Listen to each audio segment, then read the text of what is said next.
El primer ejemplo que les quería comentar es un cálculo del pasaje de los iones sodio y cloruro por un canal transmembrana que se llama P2X. Nosotros en este trabajo que les voy a comentar vimos o estudiamos P2X4. Hay varias P2X, hay de 1 hasta 7. Nosotros hicimos P2X4 porque es la estructura que está disponible. Ahora está P2X4, P2X3, P2X7. En ese momento estaba solo P2X4 disponible en el PDB, y uno puede hacer dinámica molecular con estructuras que no estén sacadas del PDB, pero no tienen el mismo grado de confiabilidad, ¿no? Son mucho más confiables cuando uno parte de una estructura determinada experimentalmente. Bueno, entonces, estos canales P2X dejan pasar preferentemente a los cationes, o sea, prefieren que pasen los cationes por sobre los aniones, y no son específicos, o sea, pueden pasar los sodios, los calcios, los cloruros, perdón, no, otra vez, pueden pasar los sodios, los calcios y los potasios con preferencia respecto de los cloruros. Digo los iones que típicamente podemos encontrar en las soluciones biológicas. Entonces, uno se pregunta, digamos, cómo se logra esa selectividad. Si esa selectividad está referida a que los sodios prefieren entrar a esta cámara que tiene el receptor, que se llama vestíbulo extracelular, prefieren entrar al vestíbulo extracelular los sodios y no los cloros, y entonces así logró la selectividad. O alternativamente entran sodios y entran cloros, pero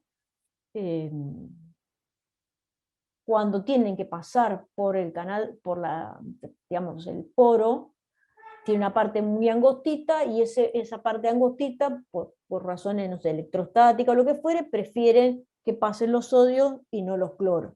Entonces, o los sodios, los cationes y no los cloros. Entonces, esas son las preguntas. ¿En qué lugar está la selectividad? Y cuando empezamos con esto, una primera cosa con la que uno se encuentra, fíjense si uno piensa en el proceso. Yo tengo el ion en algún lugar que se tiene que mover hacia adentro del vestíbulo extracelular, y una vez que está en el vestíbulo extracelular, después tiene que atravesarlo. No sé, piensen si se puede definir una coordenada de reacción, no sé, más o menos razonable y fácil de implementar como para simular ese proceso. Nosotros lo que encontramos es que no encuentro una única coordenada de reacción. Puedo encontrar una coordenada de reacción, por ejemplo, no sé, alguna que me lleve el ion desde acá hasta acá, o sea, desde la solución hacia el vestíbulo extracelular, más o menos moviéndose horizontalmente. Es dudosa esa coordenada de reacción, pero supongamos que yo la defino así. Y después sí, otra más simple es, una vez que estoy en el vestíbulo extracelular, se mueve verticalmente hacia abajo. Eso es más sencillo. Pero el proceso global no se puede definir con una única coordenada de reacción. Y una cosa que nos encontramos cuando hacíamos un ion que está acá y lo buscábamos, tratábamos de pasar, por ahí veíamos, porque uno siempre va haciendo cálculos preliminares, ¿no? Para ver, después termina haciendo los cálculos de producción, pero primero va probando distintas cosas. Para el pasaje del ion no teníamos problema. Ahora, habíamos hecho un cálculo que consiste en llevar, por ejemplo, un ion sodio desde la solución hasta dentro del canal transmembrana. Para que ese cálculo converja, se pone como un cilindro, no se deja que el ion salga de un cilindro. Entonces el ion está dentro de un cilindro, lejos de el receptor y se lo lleva moviéndolo horizontalmente hacia adentro. Una cosa con la que nos encontrábamos era que la energía libre adentro del vestíbulo se hacía enorme, perdón, enormemente baja, súper baja, era como que el vestíbulo se chupaba, se hubiera chupado los iones, era como una cosa así. Y cuando mirábamos lo que pasábamos, uno va mirando, por ejemplo, pongo en esta posición y miro qué hace el ion, pongo en esta posición, miro qué hace el ion. Cuando miramos lo que hace el ion en esta posición, o sea, dentro del vestíbulo, lo que nos encontrábamos es que el ion hacía y se iba para arriba. O sea, al revés, completamente al revés de lo que tenía que hacer. Y tiene lógica, tenía totalmente lógica que el ion se fuera para arriba, porque P2X4 tiene residuos acídicos, tiene 3 por cadena, y tiene 3 cadenas, o sea, tiene 9 residuos acídicos en esta parte. Entonces acá ahí hay un potencial negativo que se chupa los iones sodio. Bueno, entonces, ¿qué hacemos? ¿Viste? ¿Cómo hacemos para hacer el estudio? Bueno, lo que se nos ocurrió, digamos, la alternativa que se nos ocurrió de ver qué pasaba en simulaciones sin ninguna restricción, sin nada, era que cuando uno mira las simulaciones sin ninguna restricción, yo empiezo con el canal generalmente no tiene ningún ion adentro, por cómo funciona Amber o Broma, que ponen los iones donde se les canta, y generalmente no se les canta poner ninguno adentro, y en menos de 10 nanosegundos, los 2 o 3 sodios entran al vestíbulo y van y se meten acá arriba y como que apantallan esa carga negativa, la apantallan parcialmente. Entonces empezamos a ver qué es lo que pasa con el número de iones y nos dimos cuenta que entre 10 y 20 nanosegundos tenemos un equilibramiento en el número de iones adentro del vestíbulo. Entonces dijimos, vamos a pensar el proceso como un proceso en 2 etapas. Primero, una equilibración rápida, o sea, lo que sería una partición de los iones entre la solución y el vestíbulo extracelular. Eso lo calculamos con dinámicas libres. Ahí miro cuál es la diferencia en la probabilidad de encontrar el sodio y el cloro en este lugar, y después, una vez que tenga, digamos, una vez que el ion está acá, cuál es la probabilidad de que atraviese la membrana. Y eso sí, ahí lo voy a hacer con umbrella sampling. ¿Alguna duda respecto del problema o respecto de la solución?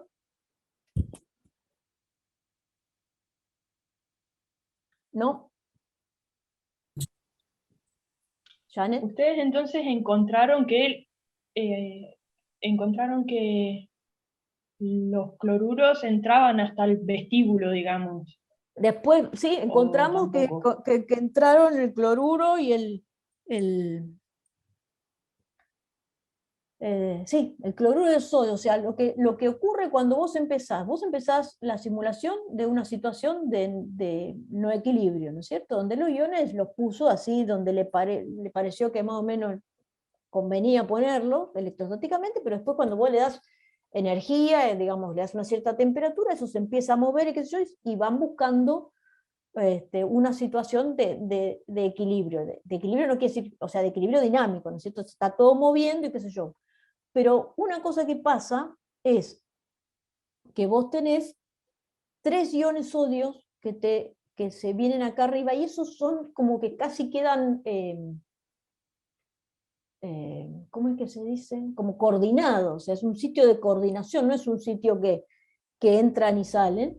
Y una vez que pasa eso, entran sodios, pero también entran cloruros. Entran las dos cosas. Entran las dos cosas.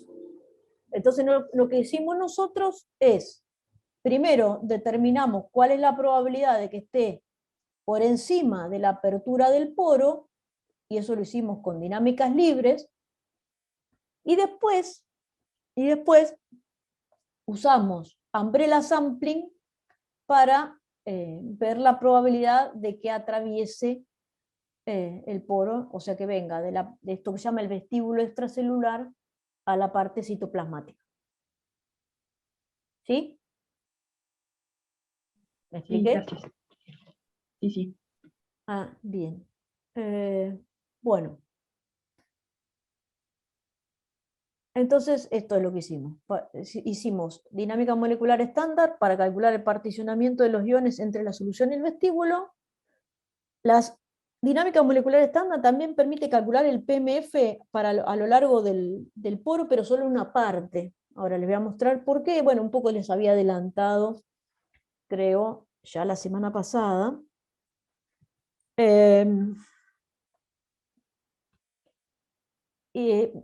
Pero la parte más cerrada del poro requiere que sí o sí haga umbrella sampling. Y acá un poquito chiquito de ecuaciones de cómo calcularía el potencial de fuerza media a lo largo de la dirección vertical a partir de las simulaciones estándar, o sea, sin restricciones, sin umbrella. Me interesa mostrarles esto para comparar con umbrella. Entonces, yo hago mi simulación sin ninguna restricción. Y entonces mido, hago una evaluación, una estimación de la probabilidad de encontrar al ion J, supongamos, vamos a pensar que estamos hablando de sodio, ¿no? El ion J en un rango entre Z y Z más delta Z, o Z estrella y Z estrella más delta Z, o sea, una pequeña tajadita a lo largo de Z, adentro de un cilindro que tiene un radio RC. Este cilindro tiene un radio un poquito más grande que el que tiene el vestíbulo. Es una condición que yo pongo para, o sea, la condición sería, ¿cuál es la probabilidad de que yo vea el ion J adentro del canal y en este rango de Z? Y eso lo calculo directamente como el número de veces que encuentro al ion J en este lugar, dividido el número total de snapshots, de muestras que yo tomé, ¿no?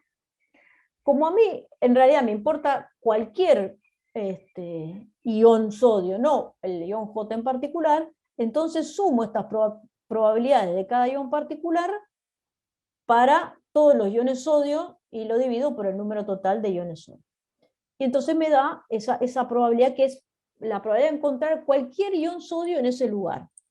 Y después, como habíamos visto la otra vez, es mejor que trabajar con probabilidades, es trabajar con densidad de probabilidad, porque esta probabilidad así definida depende del delta Z que yo elegí. En cambio, mientras el delta Z sea suficientemente chico, esta densidad de probabilidad va a ser independiente del delta Z. Y luego calculo el potencial de fuerza media como menos KB por T por el logaritmo de esta densidad de probabilidad. Bueno, entonces ya están planteadas las ecuaciones, vamos a ver qué es lo que obtuvimos.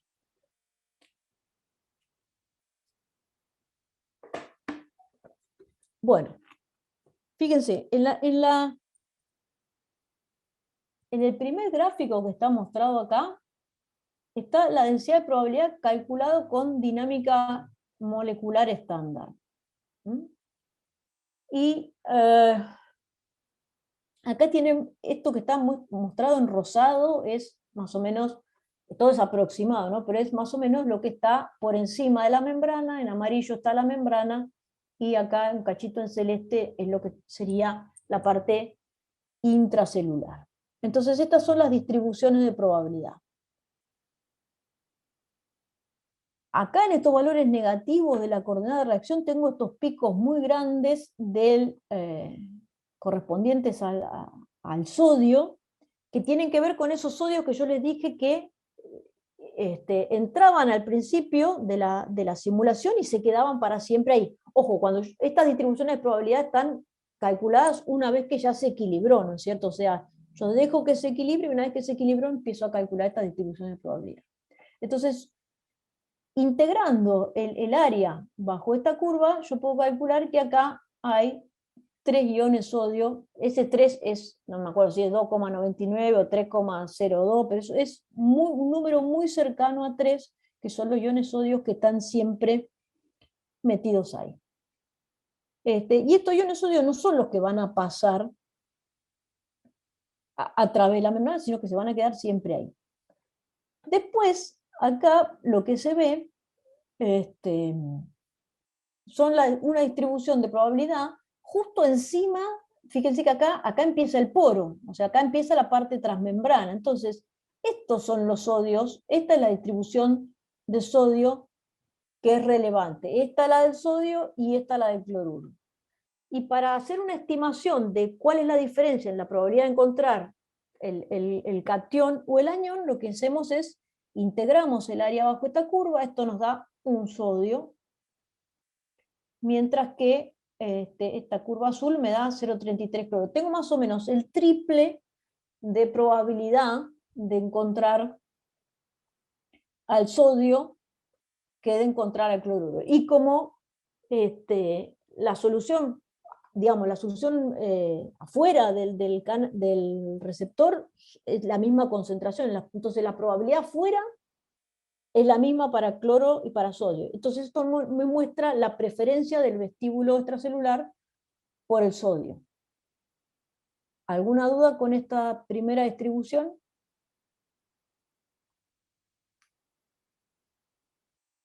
¿No? Bueno, de este otro lado, fíjense que también el sodio tiene otro pico por debajo y no tiene nada en el medio. Y esto lo que nos está indicando es que los iones sodio de la solución intracelular también se metieron por la membrana. Sin embargo, nunca vi un pasaje de sodio. O sea, nunca vimos un ion que entrara y se viniera para este otro lado. Sin embargo, aunque no se aprecia en este gráfico, yo ahora después les voy a mostrar, sí vimos iones sodio que están muy cerquita de acá, de la parte más restringida del poro. En cambio, cloro nunca. Bueno, esto entonces por un lado. Ahora, Profe, sí, eh, Salvador. una duda por ahí más práctica. Sí. Porque acá densidad de probabilidad de encontrar el ion en esa ubicación. Ujú. Y digamos, lo que muestraban ahí era, los contaban, digamos. Nosotros, claro, vos tenés, viste, hacer la simulación y después tenés un programa para el análisis. Entonces, para ese programa para el análisis, le decís que te diga en cada snapshot eh, las coordenadas de los iones. Por ejemplo, le digo, dame las coordenadas de los sodios. Y después te haces un programita que se fije eso, ¿sí? Esa condición que decía, que está acá, que esté para cada valor de z, entre z y, digamos, en una rodajita de z dentro del receptor. Y lo haces el cálculo. No sé si eso es lo que me habías preguntado. Sí, sí, eso. Está Y bien. después el resto, esto que yo te digo acá, que hay 3 sodios, que hay un sodio, lo sacamos integrando. O sea, yo tengo esta distribución de probabilidad. Cuando la integro, tengo la probabilidad total de que esté, por ejemplo, en esta región, y cuando multiplico por el número total de iones sodio, me da 3. Eso es porque esto corresponde a una probabilidad promedio de 3 iones sodio. Así saqué estos números que te estoy mostrando acá. Está bien, gracias, profe. Bueno, y el gráfico que está debajo es el potencial de fuerza media calculado con umbrella sampling. Fíjense que también hay una barrera más baja para el sodio respecto del cloro. No es tanto más baja, es menos de una kilocaloría.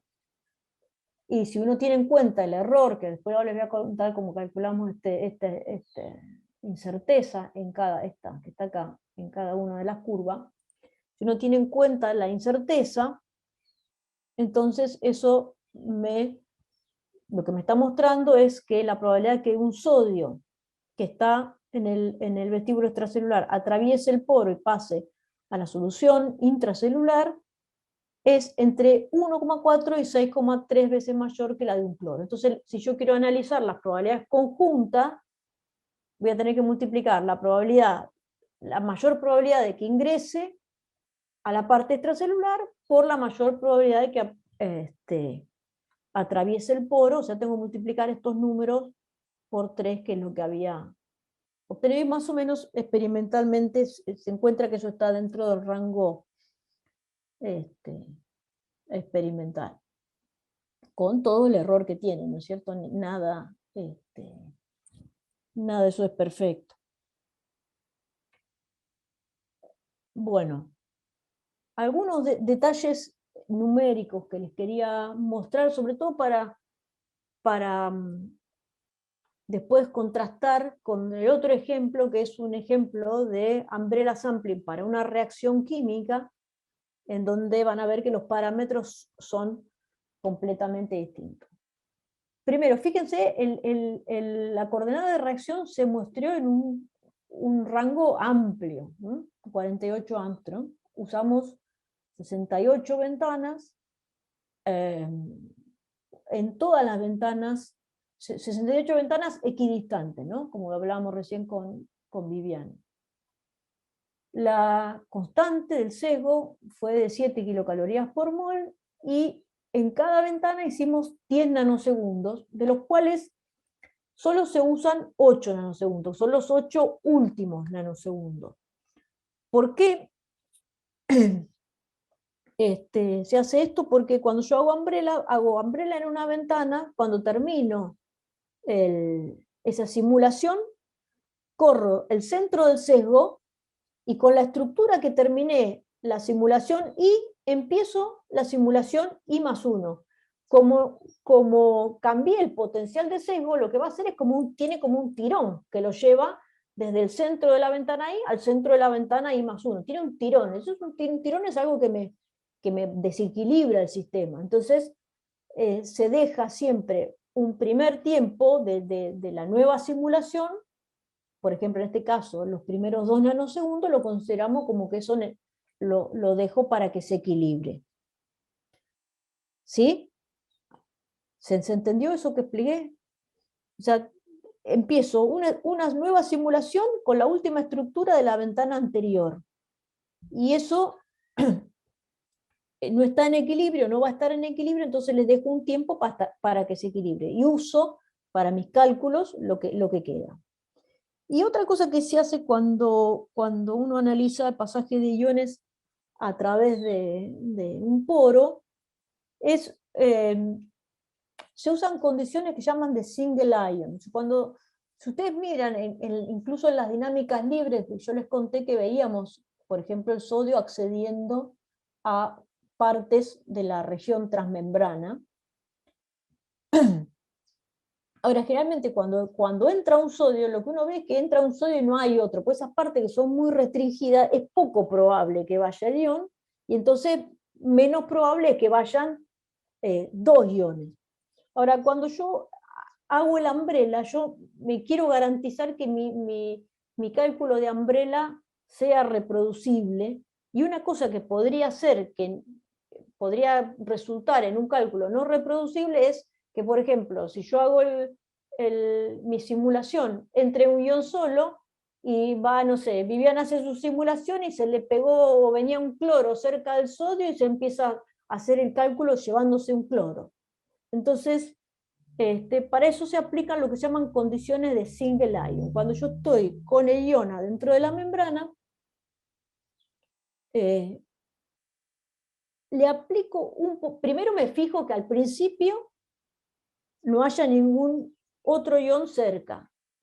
Y una vez que estoy con esa condición, aplico un potencial repulsivo, también eso es un artefacto, un potencial repulsivo al resto de los iones, serían para que no joroben, digamos, para que no pase esa eventualidad de que por ahí se me acerque y no tenga las condiciones de single ion. Entonces, las barreras que yo veo son simplemente de mi ion interaccionando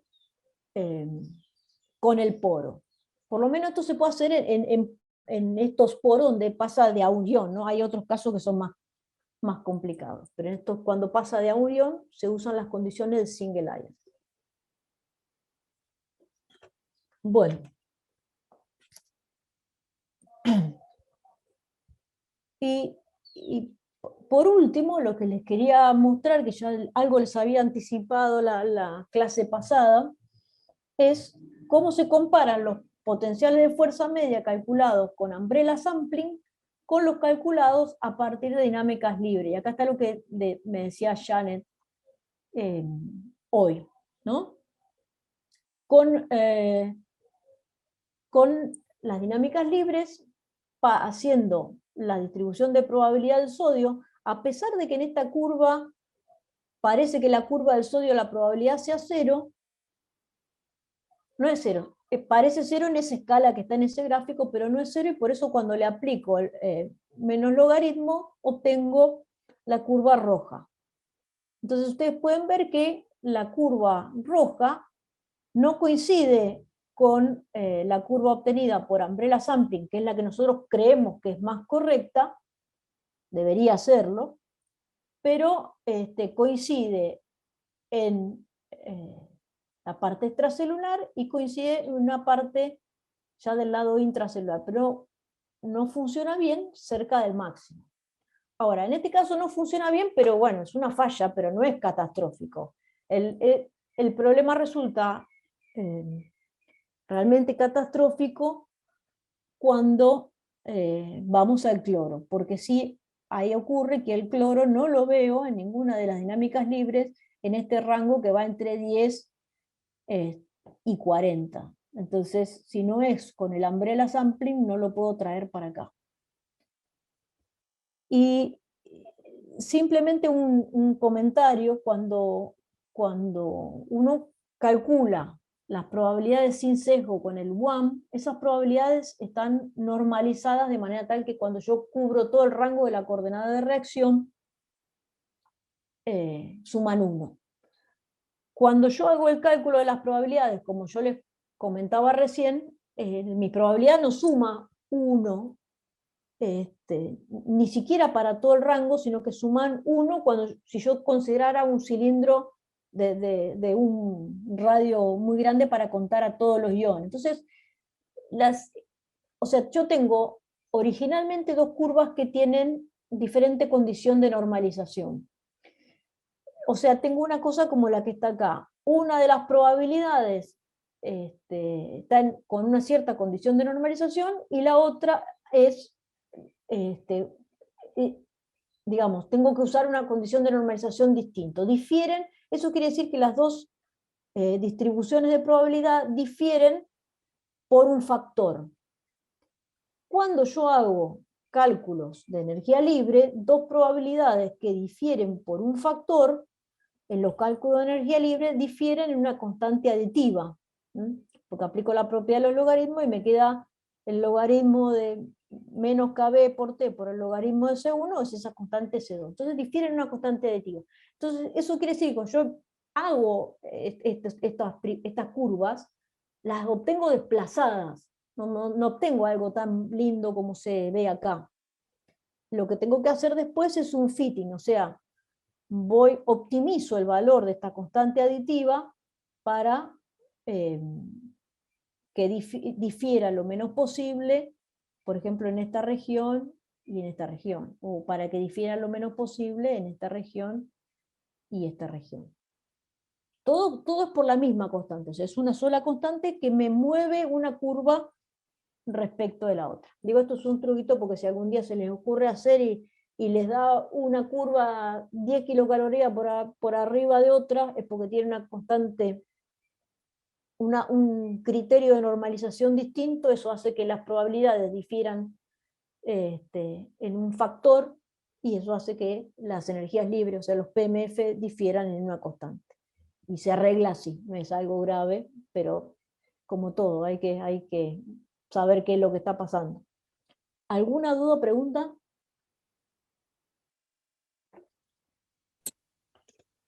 ¿No? Yo me imagino que varía mucho, bueno, las curvas, porque pues es el punto en donde el ion tiene que romper esta barrera de energía libre, ¿no? Del potencial de fuerza media que se da a través de la membrana, ¿no? Sí.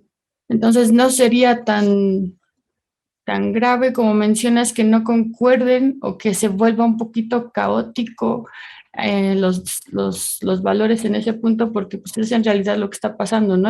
El ion entra a otro, no está en un medio libre que esté conviviendo con otros iones, sino que ya está pasando la membrana, ¿no? Claro, bueno, pero eso se supone que es lo que tiene que hacer. Yo digamos, con este ejemplo, por ahí uno lo que aprende es, si cualquier cosa que vos puedas hacer con dinámicas libres, que no sea con umbrella sampling, hacelo con, con dinámicas libres. Porque no estás, fíjate todas las condiciones que hay que hacerle a la umbrella, que le pones un potencial de sesgo, que por ahí es muy grande, que por ahí es muy chico, que es más, cuando vos haces el umbrella vas llevando un guión, en cambio en la dinámica libre, como tenés, no sé, 200, 300 iones en la solución, mejorás el muestreo mirando lo que hacen todos los iones, no tenés, naturalmente se te cumplen las condiciones de single ion si se tienen que cumplir y no se cumplen donde no se tienen que cumplir. En el caso de este receptor, tanto en la parte, el vestíbulo extracelular, como en la parte citoplasmática, ahí hay un montón de iones que se mueven e interaccionan, bueno, y todo eso ocurre naturalmente. Entonces es mejor si puedes hacer la dinámica libre. Lo que pasa es que hay veces, hay cosas que no lo ves. Ya te digo, fíjate vos acá, una barrera, algo que tiene una barrera de más o menos 2 o 3, ¿cuánto tengo acá? 2 kilocalorías por mol, lo veo, y otra cosa que tiene 4, ya no la veo. O sea, una pequeña diferencia en la barrera y ya no la veo. Entonces no tenés otra que hacer umbrella sampling. Pero ya te digo, umbrella sampling es algo para hacer solamente cuando hace falta. Para todo lo demás, si lo puedo ver sin meter tanta mano, tanta ingeniería, es mejor. Esa es mi opinión, no sé. Viviana, si vos tenés tu opinión, tu experiencia con otros sistemas. No, normalmente empezar por lo más sencillo sin complicarse la vida, porque solita se complica al ir analizando. Claro, claro. Lo que nosotros hemos intentado hacer algunas veces es, en vez del paso de iones o moléculas pequeñas a través de la membrana, ¿no? Y como hay tantas cositas que se van moviendo y qué pasa si uno tiene diferente tipo de lípido en la membrana modelo y tal, es lo que decías, a veces no es una coordenada de reacción tan intuitiva, ¿no? Entonces hay que mirar otras cosas y ahora, ¿qué muevo? No es solamente mover el centro de masa y yo que para mí es en la parte más complicada, es decir, ¿a qué le voy a aplicar el sesgo? ¿No? ¿A qué voy a empezar a forzar? Claro, claro, claro. Sí, sí, tal cual. Bueno, justo el otro ejemplo que había preparado, que preparé, tiene un poco que ver con eso de la elección de las coordenadas, pero me parece que mejor primero les comento el trabajo práctico, porque si no, tengo la preocupación de que quizás no llegue a ver lo del TP, y así lo pueden ir haciendo. Después, si hacemos a tiempo, vemos el otro ejemplo, y si no, les doy los 2 ejemplos que faltan la semana que... Andrés, nada más Sí, una duda rápida. Si sí. yo solo tuviera la línea roja, o sea, Espérate que solo hago estándar, ¿cuál es sí. el criterio que tengo que tener en cuenta para decir no, no es suficiente, mejor hago umbrella? También hago umbrella para comparar. Se ve algo en la línea roja que yo diga, no estoy viendo todos los puntos de energía del potencial de fuerza media para decidir qué tengo que Claro, hacer otro claro, criterio. sí. No, no. Una cosa que a veces funciona, pero es como todo eso, a veces funciona, a veces no funciona, es vos podés tomar, vos tenés un volumen de datos, entonces tomás la primera mitad de esos datos y la segunda mitad de esos datos. ¿Sí? Si tus datos son suficientes, las dos partes deberían darte algo igual, algo similar, no igual, algo similar. Entonces, lo que ocurre es, cuando vos haces estadística de cosas que tenés muy baja probabilidad, tenés mayor incerteza. Entonces, típicamente lo que uno obtiene es que en esta parte vas a tener mayor error. Entonces, vos hubiéramos repartido el volumen total de datos en dos partes distintas o cuatro partes, y ahí te das cuenta que acá tenés una incertidumbre muy grande, capaz que en alguno hasta te da 0. Y entonces eso es lo que te está mostrando que tenés que muestrear más, o que por ahí tenés un error y vas agregando hasta que vos tenés un volumen de datos que te reproduce. En este caso, capaz que con el sodio lo hubiéramos arreglado con duplicar el tiempo de simulación, y en cambio con el cloro ya ves que no lo arreglás con nada. Justamente ese procedimiento, ahora que me acordé que lo había preparado, ese procedimiento para estimar incerteza, pues lo mismo, ¿cómo se determinan estas incertezas? Bueno, se hace lo mismo, yo le decía, en cada ventana tengo 8 nanosegundos. Bueno, entonces lo que hacemos es, hacemos las curvas con todos los primeros 2 nanosegundos, después con los de 2 a 4, después de 4 a 6, después de 6 a 8. Hago 4 curvas y uso el desvío estándar de las 4 curvas como una estimación de el desvío estándar de la curva global. Es como toda cosa en estadística, es una estimación, no es ninguna certeza de que esto va a dar bien, pero es una de las cosas que se hace para estimar la incerteza. Y así como está hecho acá en este ejemplo para el umbrella sampling, se hace también, o se puede hacer también directamente con la distribución de probabilidad de la dinámica estándar. Y vas a ver en esa parte donde la probabilidad es muy bajita, vas a ver que te da un error muy, muy grande, o una incerteza muy grande.